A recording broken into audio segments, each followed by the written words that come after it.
The waitress brought our drinks as we looked through the menus.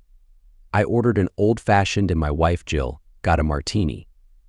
The menu had a lot of seafood options, which is typical for a coastal area like this. They were pretty pricey, though. Jill had reserved a nice table near the window for our special night out.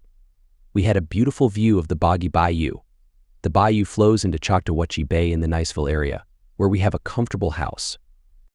Jill was dressed really nicely in an expensive outfit she bought for tonight. It was a sophisticated look, not overly revealing. She also treated herself to a massage and a full session at the beauty parlor and nail salon this morning. She put a lot of effort into looking good tonight. She showed me her outfit before we left the house, and she looked really put together and attractive. Jill is a medium height, well-proportioned woman in her early 30s with shoulder-length chestnut hair and big brown eyes. Her eyes can be playful, thoughtful, or serious depending on her mood. She was wearing a perfume I didn't recognize, and it gave off a pleasant floral scent that caught people's attention every now and then. Jill wasn't a Hollywood bombshell, but she was definitely an attractive woman with a nice figure. Tonight was meant to be a special night to welcome me back home. I had been working for the past 3 months in the desert in Saudi Arabia and the Emirates for a big military contractor. We were installing and troubleshooting special electronics needed by the U.S. military. It was a tough deployment. We were constantly on the move, the food wasn't great, and the living conditions were basic. We worked long hours, sometimes even on weekends, and there were limited opportunities to communicate with home. This was before the internet, email, and cell phones were as common as they are now. I couldn't stand the scorching hot days, bothersome sandflies, creepy camel spiders, and scary-looking scorpions. And I definitely didn't want to experience another sandstorm. I'm not a big guy, but I still lost weight during the deployment. My skin was now tanned and weathered from the harsh conditions. But despite all the challenges, we did important work and accomplished a lot. When I got back home at 2 o'clock this afternoon, after a long journey from Doha, Jill welcomed me warmly. She had a lot on her plate, getting herself ready for our big night out and readjusting to having me back suddenly. The teenager next door was babysitting our 7- and 8-year-olds. They weren't too happy about us going out right after I got home, but Jill thought we needed some time alone. After eating mediocre food for the past 3 months, I was excited to look through the menu with lots of delicious options. There were 3 or 4 dishes that caught my eye. Life was definitely good. Meanwhile, Jill seemed lost in thought as she stared at the menu, stirring her martini. She thoughtfully nibbled on one of the olives and took a sip of her drink. Then, with a sigh, she put down her glass and looked straight at me. Her lips were pressed together, and her gaze was intense. This was her serious look. Something was definitely wrong. I looked at Jill questioningly, and she calmly said, "Honey, there's no easy way to say this, but while you were away, I had a relationship with someone else." Internally, I said, "Oh no, not this." I looked at Jill in surprise and didn't know what to say to such unexpected news. She maintained her calm gaze without blinking. My wife of 10 years was hard to read. After a moment, I looked away and saw the sunset over the bayou. The colors of gold and scarlet were particularly beautiful that evening. It felt like a sign for the state of our marriage. To be honest, I wasn't really shocked by Jill's affair. We got married before fully understanding the challenges that come with it. Over time, we grew apart and our marriage suffered. We both played a part in its deterioration. One of the saddest parts was that our love life had become dull. No marriage can thrive without satisfying love for both partners. If Jill was as bored as I was in the bedroom, I could understand her temptation to have an affair. I'll admit, the idea of pursuing other women crossed my mind when I was away. I can relate to Jill's desires. An affair while the spouse is away is a tale as old as time. Jill's confession felt like the typical letter that absent boyfriends and husbands often receive. It's a story that's been told for generations. I looked back at Jill and took a deep breath, trying to figure out how to respond to her painful revelation. Jill watched me with a calm, yet mysterious look, waiting to see how I would react. Would I see her affair as a small, insignificant mistake and forgive her? Or would I view it as a breach of trust and react angrily? Or would my feelings fall somewhere in between? I wasn't happy in this marriage, not completely unhappy, more like numb. But with 2 kids and a mortgage, divorce didn't seem like the best option. I took our wedding vows seriously, even in the toughest times. Well, it seems like those tough times have arrived. But now, after her affair, why not get a divorce? Our marriage has hit a low point that usually destroys any relationship. Of course, the kids would be the ones to suffer the most, but waiting another 12 years just to send them off to college didn't make sense either. I let out a sigh and said quietly, "All right, it seems like it's time for both of us to go our separate ways." That works for me. My response triggered an unexpected outburst from Jill. She leaned forward, looking angry, and said through gritted teeth, "No way, we are not doing that. I have put 10 years into this marriage, and I'm not going to let you just give up." "Don't you care about us? About our marriage? We have our kids to think about too. We're going to go to marriage counseling and do whatever it takes to save our relationship." Jill sat back, took a deep breath, and let out a frustrated sigh. She was always a bit dramatic. She ordered another martini. Her face was flushed, and she still looked angry.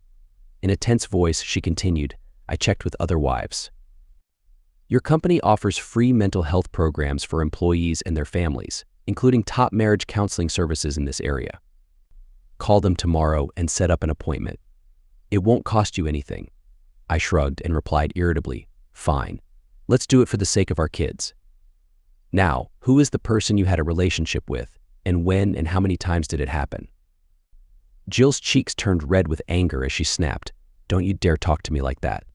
She took another deep breath to calm herself, stared at me coldly, and said snappily, "I admitted to having an affair. I take full responsibility for what happened. It only happened once, and I'm sorry. That's all you need to know. The end." Any man who loses his temper is likely to say and do stupid things. I held back from saying what I wanted to say. Instead, I replied calmly, "Jill, I believe your husband deserves to know with whom and when his wife was involved." Jill looked away towards the darkening bayou and said coolly, "You don't deserve to know. It's none of your business." She turned her gaze back to me, leaned forward, and held my hand. She looked at me earnestly, trying to convey her emotions. "Honey, you don't need to know all the explicit details," she said softly. "Knowing them won't change anything. It will only cause you pain and embarrassment. I desperately want to spare you from that. The specific details aren't important for our marriage counseling and rebuilding our relationship. I feel ashamed of my actions, and I take full responsibility. I promise it'll never happen again. That's what matters. Please understand." Jill let go of my hand and sat back, studying my reaction to her heartfelt plea. I thought about Jill's response to my demand.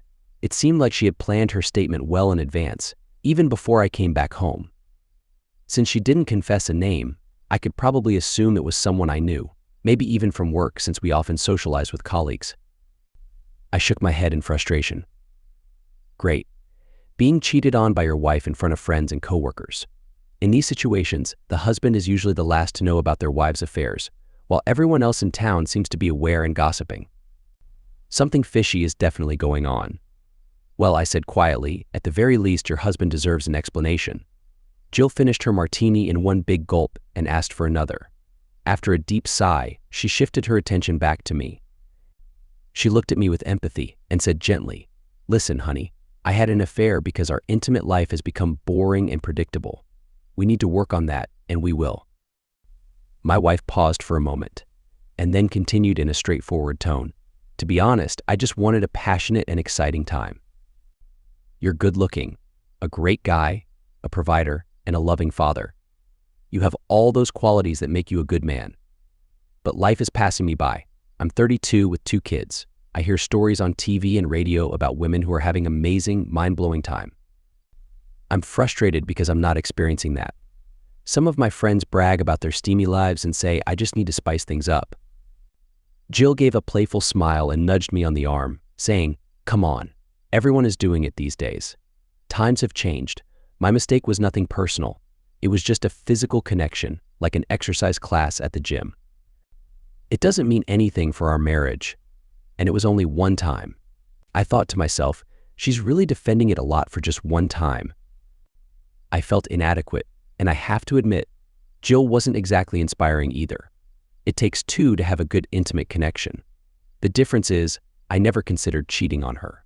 But maybe I should start thinking about it now. Clearly, another man was satisfying Jill's needs. Her desires didn't make me feel any better about myself. I couldn't help but think that such desires often consume everything around them. I didn't respond to Jill's justification for her affair as the waitress arrived to take our meal orders. I don't remember what we ordered, but it was delicious. There were other thoughts on my mind that night. The rest of the meal passed with awkward conversations and uncomfortable silences. Jill talked about the kids and I shared stories about my travels. We agreed to seek marriage counseling, but we purposely avoided any mention of her affair. During the long periods of silence, I had time to reflect. Jill watched me intently, trying to read my thoughts, but I kept them to myself. Her affair could go unnoticed with my frequent work travels. Our lackluster intimacy gave her a reason to cheat, which I could reluctantly understand. However, Jill's explanation still seemed fishy. Why would she confess to me out of the blue? With my travels and a bit of discretion, she could have kept her lovers a secret. Was she about to be exposed, maybe by one of her lover's partners? I expected to hear something about it in the next few days, but I never did. Was she trying to make me jealous? Prove that other men desired her?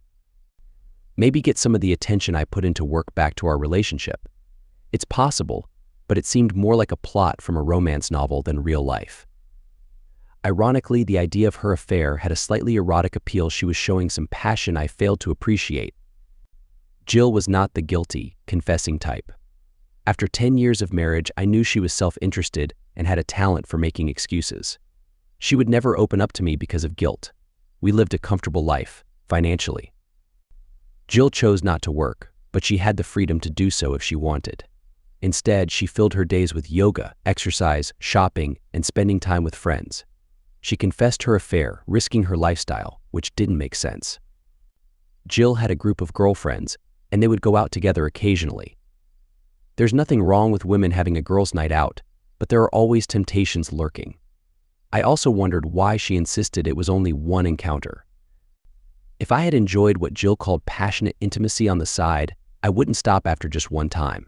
It didn't add up. In the end, I had no clue what she had done or what she was doing now. After the confession, we made dinner short and returned home, pretending it was due to my jet lag. I walked the babysitter back home while Jill put the kids to bed. I read them a story, and then Jill and I went to bed. Neither of us was enthusiastic, and our intimate moment was uneventful, maybe even worse than before. The next morning, Jill reminded me to call the marriage counselor. I made the call from work and scheduled an appointment for the following week. During my lunch breaks, I went to the library and researched divorce.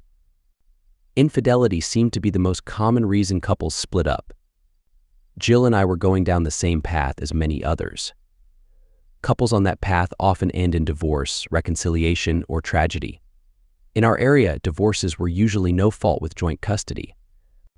The mother typically received primary custody, and the non-working spouse like Jill would receive some form of alimony, at least for a limited time.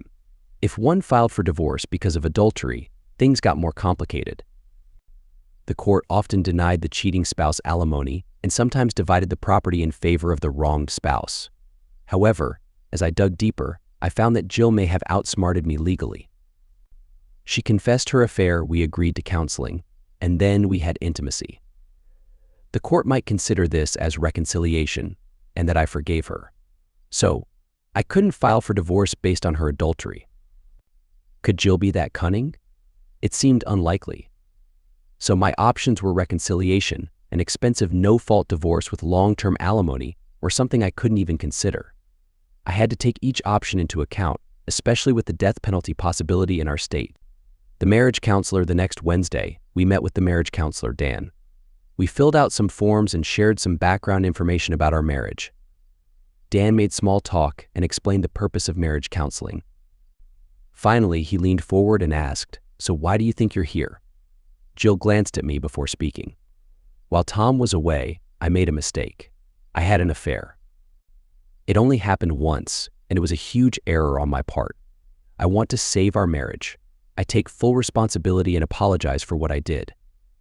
Jill was dressed modestly and sat quietly, looking remorseful. Dan looked at me and said softly, "Tom, I shrugged and replied, I don't know what to say. My wife cheated on me while I was stuck in the desert for work. I'm not happy about being publicly humiliated. Jill retorted angrily, it's not like that. This affair was about me, not your ego. She took a deep breath and continued, we've spent 10 years together and have 2 children.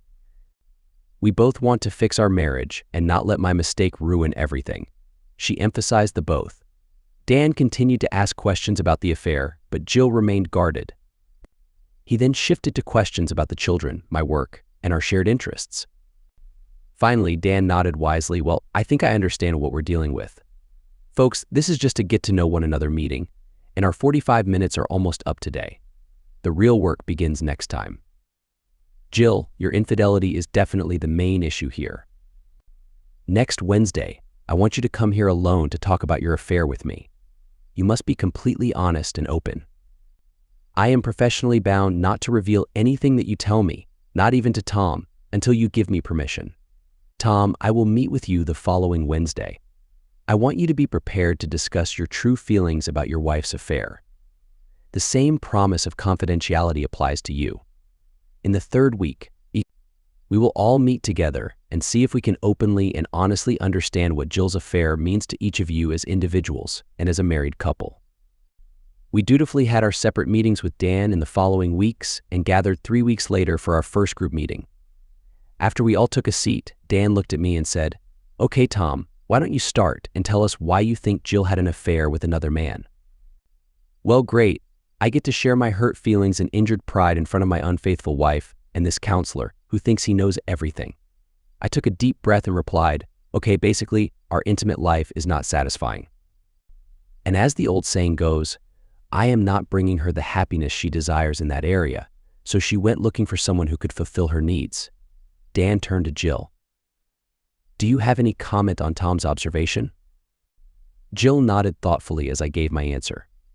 She said calmly, I am sorry, but I think you're right, honey. Dan pursed his lips and asked me, and Tom, how do you feel about your wife being intimate with another man? I grimaced and grumbled, mad, angry, embarrassed, ashamed. I took a breath and continued slowly. I don't know. It's complicated. The dishonesty and loss of trust are probably the real issues. At this point, for all I know, my wife has been secretly involved with other men for years and may still be doing so. Jill looked at me in disbelief and said with a voice filled with anger, I have told you I only did it once. I am certainly not involved with anyone now. I am not promiscuous. Can't you trust your own wife? I shrugged my shoulders casually and added, well, the physical aspect is actually the least of it. If Jill wants to be with someone else just to satisfy her desires, fine, go ahead. Jill and Dan both looked at me in surprise that certainly caught them off guard. I quickly continued with a cynical smile, however. That means I have the same freedom to be with other women and experience the same level of intimacy with them that my wife enjoys with her partners. Jill's face turned pale with anger as she said, That's ridiculous. I would never agree to anything like that. It's out of the question. Besides, as I've told you, I only cheated on you once. Dan turned to Jill and said, Let's stay on track. Now, Jill, it's your turn. Tell Tom about your affair. Like we discussed, why do you think you had the affair and what did you get from it that Tom is not providing? Jill blushed and stuttered, Well, I got satisfaction from it, obviously. I am also very sorry I did it. I really am. Tom has done a great job explaining the situation. I don't have anything else to add. But Dan, I need more time before I can talk about the details in front of him. And so it went. We would have our individual meetings with Dan. Then in the group meetings, Dan would have me discuss some embarrassing personal issue. Jill would share her perspective as it related to me, but always refused to reveal much about her feelings and nothing about the original affair while I was present. This was the pattern, month after month. Time goes on. Despite Jill's affair and the ongoing counseling sessions, life continued. I went to work and traveled. The kids went to school and played. Jill did her own thing. Our intimate life remained unsatisfying. When I traveled, I had no idea whether my wife back home was taking care of our household or if she was seeking fulfillment elsewhere. Maybe I am just overly paranoid and she has truly put it all behind her. Then again, maybe not. One Saturday, Jill and I were at Barb and Joe's house. Joe was a co-worker from the office. Joe and Barb were older than us by about 12 years and had befriended us when we moved to town 5 years ago. Their kids were in college now, and ours were with a babysitter. Joe was an attractive guy, friendly and witty. He considered himself a ladies' man, and at parties, I noticed women tended to flock around him. He could sometimes be rude and say mean things about Barb, and he enjoyed spreading gossip about coworkers who weren't present to defend themselves. Barb tolerated his occasional crude behavior with grace. Barb was a nice-looking middle-aged woman in great company. Jill saw her as a supportive older sister or aunt whom she could confide in. I'm sure Barb knew more about my wife's affair and our counseling than I did, but she kept it to herself. On this particular evening, I was in charge of cooking ribs on the smoker, a skill I was known for. While I tended to the slow-cooking ribs, the others came and went, chatting with me and offering delicious appetizers, preparing side dishes indoors, and making sure I had a full glass. It was a relaxing and enjoyable Saturday with friends in the suburbs. As it got dark, I stood alone on the back patio near the smoker, enjoying the pleasant weather and the slight buzz from the alcohol. Barb stormed out the back door and handed me a glass of ice and bourbon. She was tense and angry, clearly visible through her posture and expression. "My husband and your wife sent me out here with a fresh drink to make sure you stay out here," she said in a tight voice. I looked at Barb in confusion and replied casually, "Thanks. Stay out here?" "Barb, what's going on?" She answered angrily, "Yeah, stay out here. Your wife is inside hugging my husband passionately, and her cloth is on the floor, while my husband is enjoying every moment of it. In case you didn't catch it, my husband is about to have fun with your wife. That's what's going on." Barb continued with gritted teeth. "They really made me mad, telling me to keep you away while they fooled around on the couch. I'm not their errand girl or their accomplice. Now my husband is inside, having fun with your wife, while you stand out here clueless and unaware." Well, this certainly answered all of my questions about Jill. I think Barb expected me to rush inside and interrupt my wife's encounter with Barb's husband.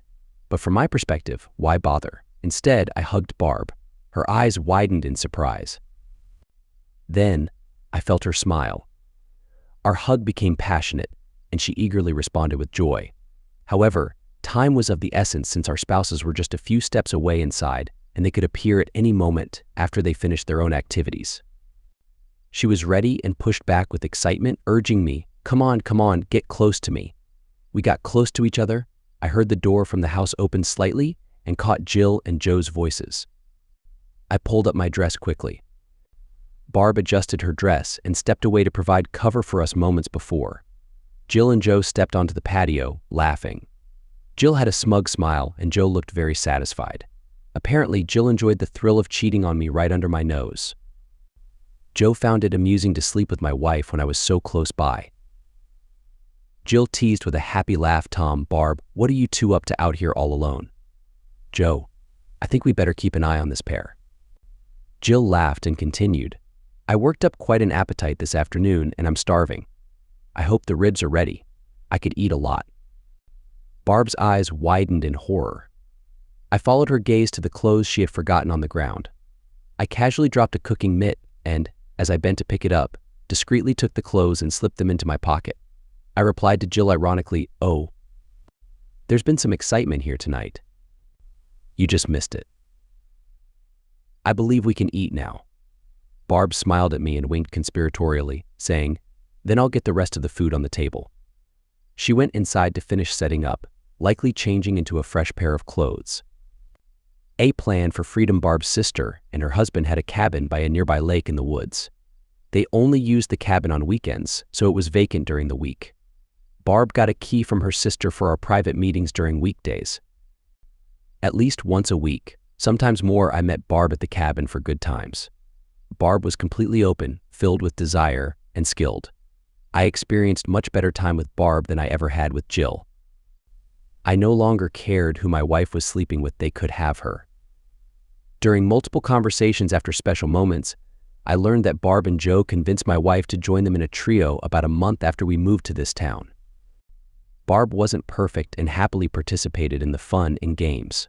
According to Barb, Joe really enjoyed engaging in romantic activities with married women and had a group of wives he engaged with from time to time. My Jill was a particular favorite. Barb explained that Joe's fondness for being with my wife stemmed from his jealousy of my success at work, where I had surpassed him in pay. Joe also took pleasure in occasionally seeing other wives while Barb watched. Barb would tell me about these encounters, some of which involved wives I knew, and would just shrug and laugh, saying, "That's just Joe. It's like watching a movie starring your husband." One day, after our intimate time together, Barb sat on the edge of the bed and poured us each a glass of wine. We were both enjoying our connection. She looked at me with affection and said, "Tom, I have to admit that I unintentionally encouraged your wife in her actions. I feel guilty about it. I'm sorry. Nevertheless, she was unfaithful to you even before we moved here, and she would have cheated on you here too. Regardless of anything I did." I shrugged and replied, "I don't blame you for what my wife did. It's my fault for placing too much trust in her and not realizing her behavior. That's my problem, not yours. I would like to end our marriage, but Jill has outsmarted me with this confession and the marriage counseling. The court will probably think I accepted her affair. The experiences that happen at your house and here only prove that both Jill and I have been unfaithful, so I can't use adultery as an argument in court. The only option left is an expensive divorce where no one is to blame." Barb grinned mischievously and whispered, "Oh honey, that wasn't the last time Joe was with your wife. More importantly, Jill has no idea about us and still talks to me about her escapades. She actually enjoys sharing details of her adventures. Even with your marriage counselor. I'm happy to pass on what I hear. You need to end things with that woman." Now, I have gained insight from someone close to Jill, and together we devised a plan for freedom. Preparation as my wife unknowingly shared her ongoing extramarital affairs with my informant, Jill and I continued with our frustrating marriage counseling. We still spent time together. I traveled for work. Jill continued her secret romantic life, which my informant informed me about, and I continued my encounters with Barb for fun and information. As I collected and analyzed the information from my conversations with Barb, I patiently waited for the right moment. Finally, in early summer, Jill flew with the kids to Chicago to visit her parents. She left on a Sunday and would return home the following Sunday. The kids were going to stay with their grandparents for 2 more weeks before coming back home.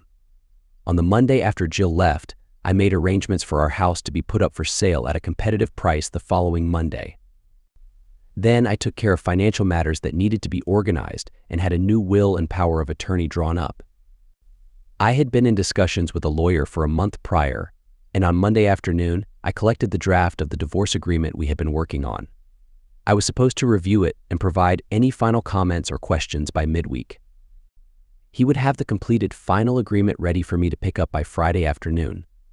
At 2 p.m. on Wednesday, I attended my usual private session with Dan, the marriage counselor. I walked in and announced, "Dan, I have decided to get a divorce, so there's no need for us to meet anymore." Dan chuckled and replied, "Well, Tom, I was waiting for you to reach that conclusion. Your wife and all those men, she wanted to have it all." Clearly, my wife had been more open about her affairs with the marriage counselor than she had been with me. Ethically, Dan couldn't discuss these matters with me, but it didn't matter anymore. Dan said warmly, "Come on in and have a seat. We'll shift our focus from marriage counseling to divorce counseling." He proceeded to share some valuable advice on divorce, dealing with Jill, and starting a new chapter in life. After my session with Dan, I headed to my lawyer's office. I dropped off the edited divorce settlement paperwork and discussed a few details. As I left the lawyer's office and entered the reception area, I was surprised to see Monica talking to one of my lawyer's paralegals. Monica worked as a paralegal for another lawyer in town, so her presence here wasn't unusual. She also happened to be friends with my wife. Monica's gaze shifted between me and the door of the lawyer's office. She looked thoughtfully at me and smiled brightly, saying, "Tom, it's so nice to see you. I'm just about done here. Why don't you buy me a drink at the pub next door? It's happy hour. I'll be there in 5 minutes." I nodded and went to the pub, where I ordered a double bourbon on the rocks. Monica and I always got along well. She was married to one of my close friends at work and frequently played tennis with Jill.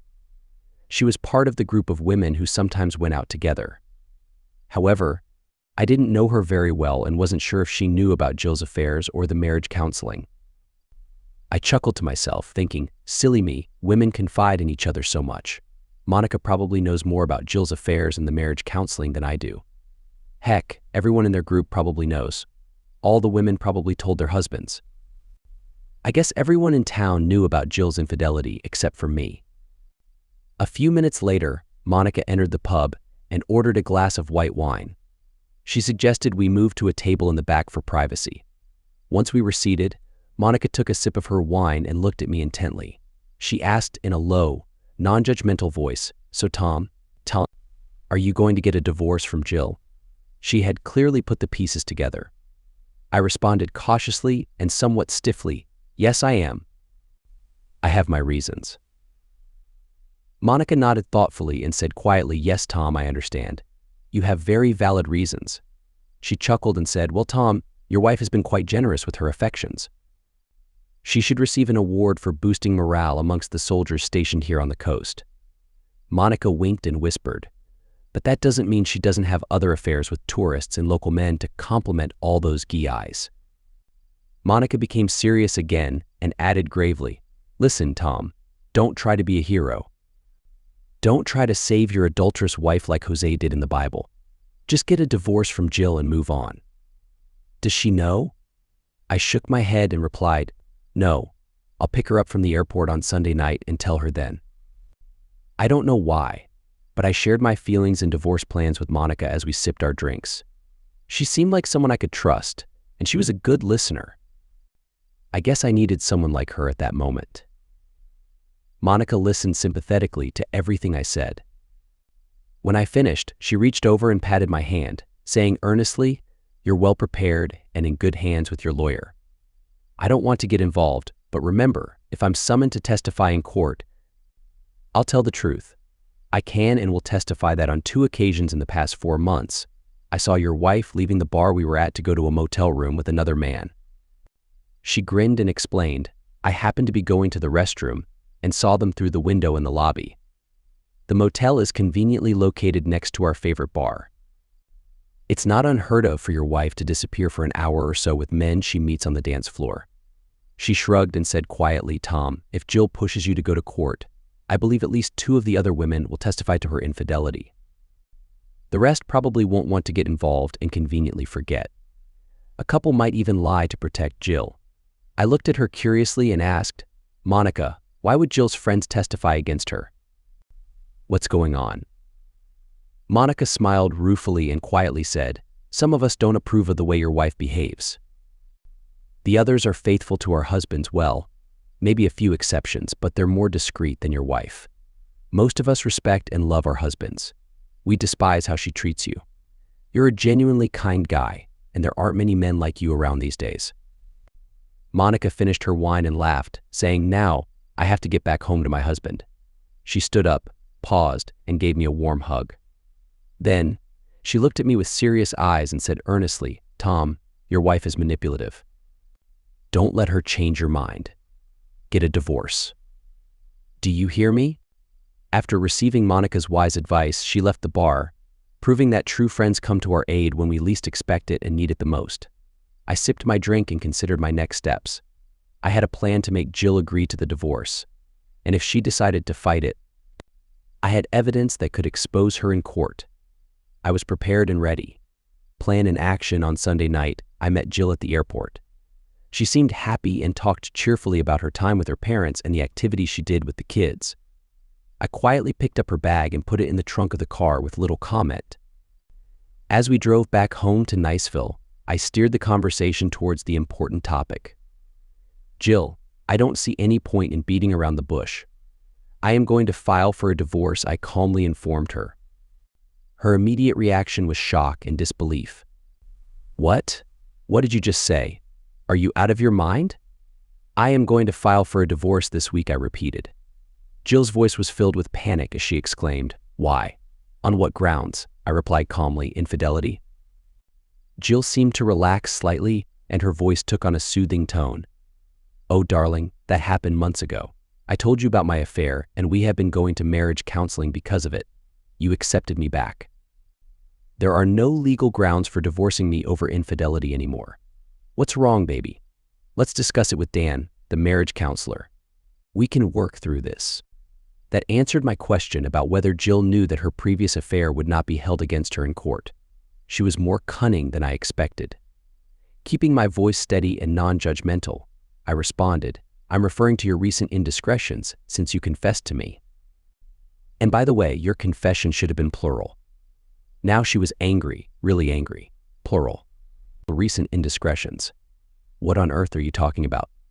I am not having an affair with anyone. Fine. My lawyer will present the evidence to the court, and they can determine your guilt.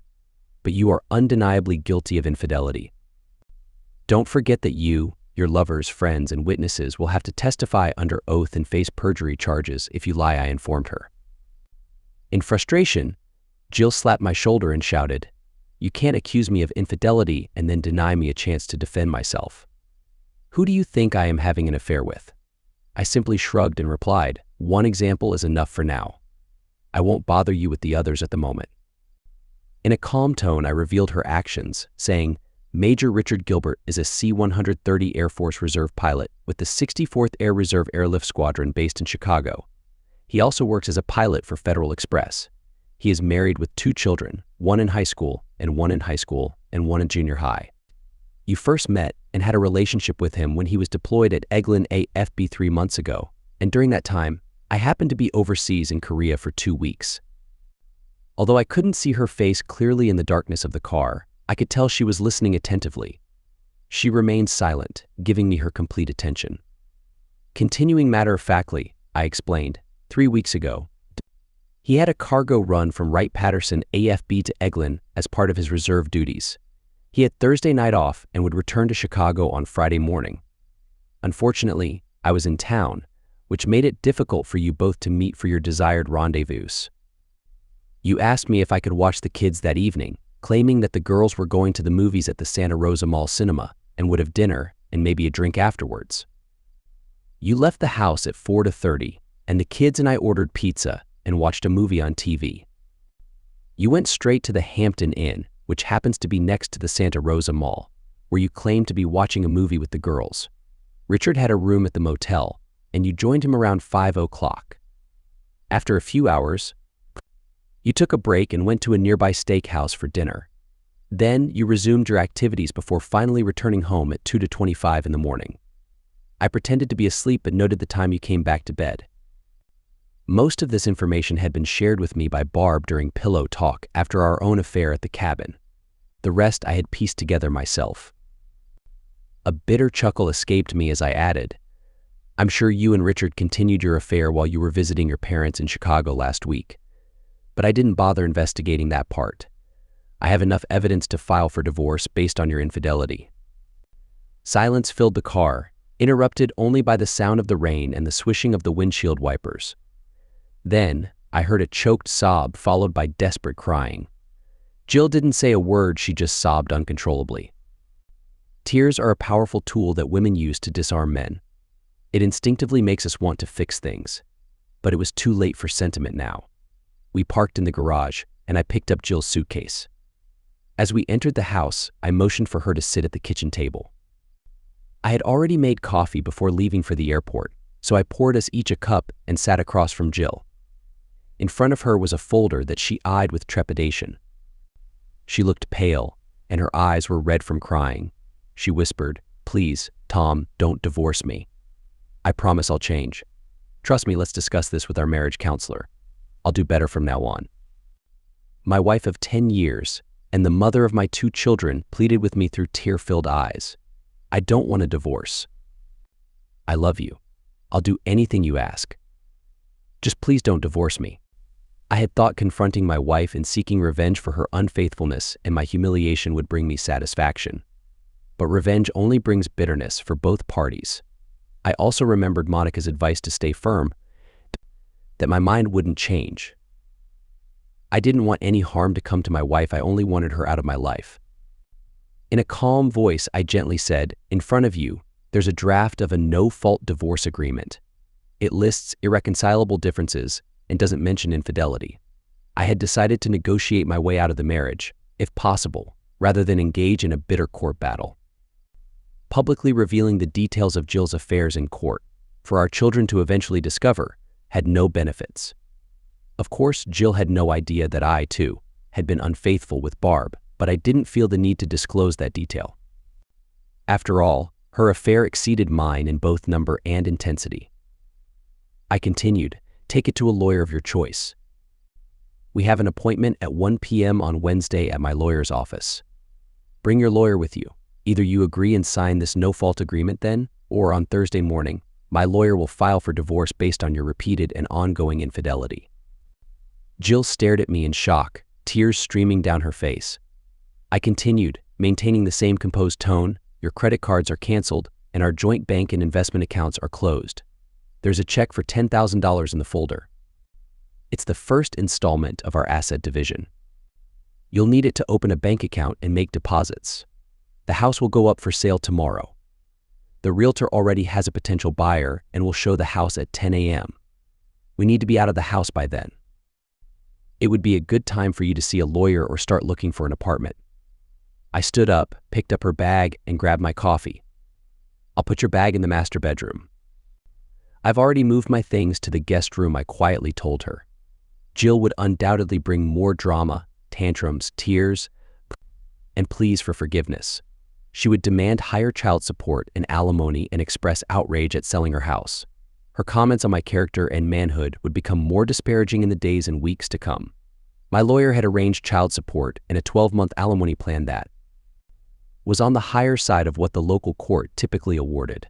It was the best deal Jill could hope for, considering that I could prove adultery. I refused to make any changes or modifications. On Wednesday at 1 o'clock, Jill arrived at my lawyer's office. She mentioned that her lawyer couldn't come but assured us that she had received independent legal counsel. My lawyer insisted that she sign an affidavit stating this and then went through the settlement details.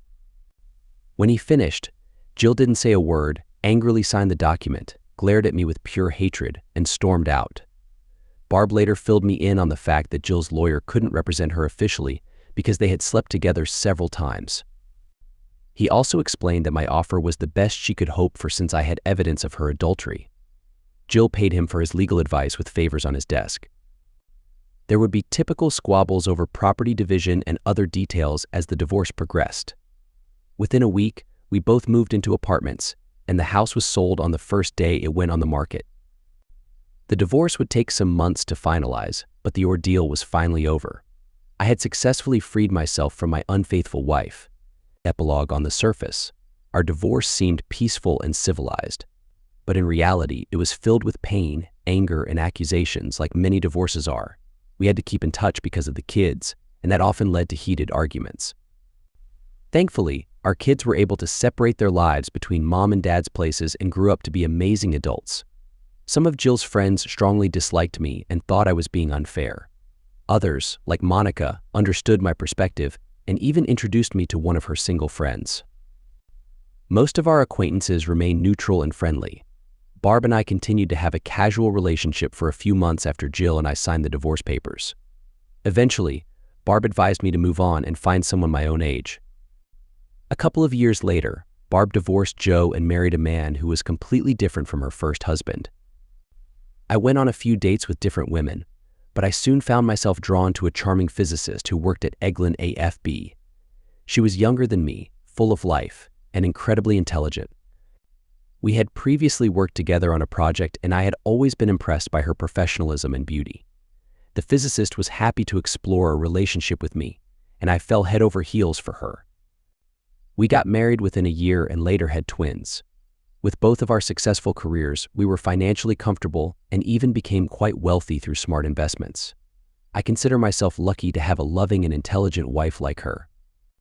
Jill, on the other hand, faced economic and social challenges after the divorce. She could no longer live a leisurely lifestyle and had to take a job as a waitress at a local bar. Fortunately, her wealthy father supported her financially from time to time. Jill realized that she needed a stable husband for security. In the past, her lovers had only seen her as a casual partner. Being married had suited her previous lifestyle perfectly. She had her own family and husband, so there was no need for any serious commitment beyond just having fun. But when she became divorced and had 2 children to take care of, the game changed. Her lovers quickly disappeared. Jill's reputation for infidelity during our marriage made potential suitors think twice about committing to her. Eventually, Jill found a good job as a receptionist and office manager in Tallahassee. I couldn't help but wonder if she secured the position using her previous tactics. Through our college-aged kids whose education I supported financially, I learned that Jill married a fellow state worker about a dozen years after our divorce. It seems like I must have missed the wedding invitation in the mail. This is my side of the story. Undoubtedly, the tale told by Jill would be completely different.